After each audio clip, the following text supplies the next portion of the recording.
आगगाडीचे प्रवास भाडे 20% वाढवले. पुन्हा सलग 2 महिन्यात भाडे 10% व 25% वाढवले तर सुरुवातीच्या भाड्यात एकूण किती टक्के वाढ झाली? सुरुवातीचे भाडे दिलेले नाही ते आपण 100 मानू.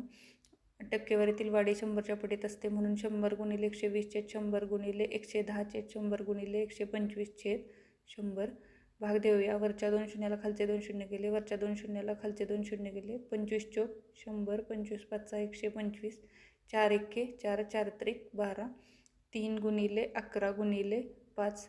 आपण 11 गुणिले 5 करून घेऊया. 3 गुणिले 11 55 म्हणून 3 गुणिले 55 गुणाकार करूया. 55 गुणिले 3 5 त्रिक 15, हातच्याला 1 5 त्रिक 15 ने 16 म्हणून उत्तर आले 165. त्यातून आपण सुरुवातीचे भाडे वजा करूया. 165 वजा 100 बरोबर 65%. सुरुवातीच्या भाड्यात एकूण 65% वाढ झाली.